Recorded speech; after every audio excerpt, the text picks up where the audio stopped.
Salut à toi, dans cette petite vidéo, laisse-moi te montrer la voix de Les Amants Sacrifiés. On dirait le titre d'une série télé des années 80. T'as connu toi, Les Oiseaux se cachent pour mourir? Et Les Routes du Paradis?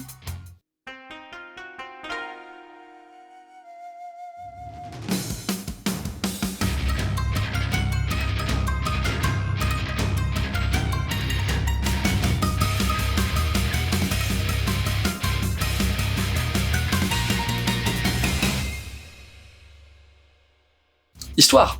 Bon, là, on est en plein dans les années 40, au Japon, et ça pue la guerre à plein nez.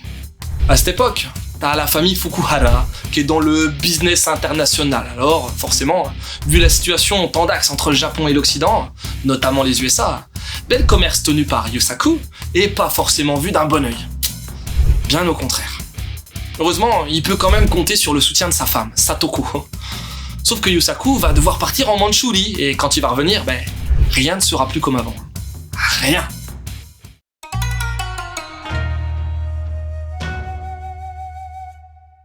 Tu veux des infos? Kakizaki Masasumi, tu connais? C'est un de mes mangaka contemporains préférés. C'est lui l'auteur de Green Blood, Die Out, de Bestiarius, mais aussi et surtout le dessinateur de Rainbow. Ici, il a adapté le récent film de Kurosawa Kiyoshi, scénarisé par Yamaguchi Ryusuke, à qui l'on doit également les films Passion, Asako ou encore la série cinéma Sans. Et pour en revenir aux Amants Sacrifiés, ce seinen est paru en 2 volumes, prépublié dans le Sunday JX à partir de 2020.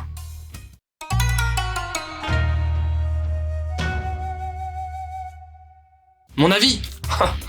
Je suis un fanboy de Kakizaki, alors je cherche même pas à comprendre, dès qu'un titre de lui pointe le bout de son nez, j'achète cash. Et bordel, j'ai pas été déçu. Techniquement, on sent la patte habile et subtile du mangaka, avec un dessin doux, mais également assez dur. J'ai aimé le mix entre dessin et images d'archives, qui colle super bien avec le récit.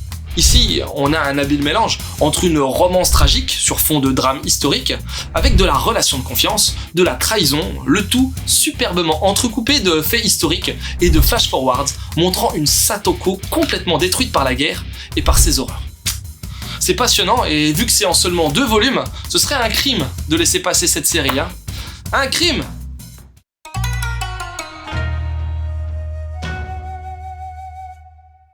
Quelques conseils.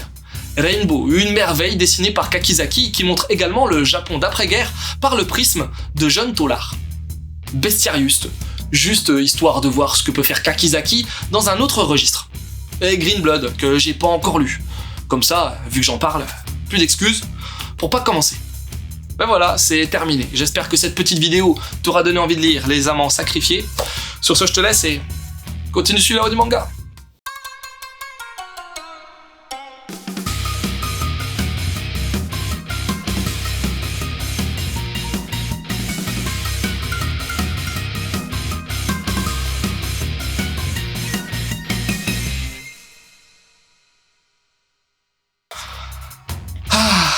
Le Japon. Enfin, le Japon durant la guerre, bof bof, hein.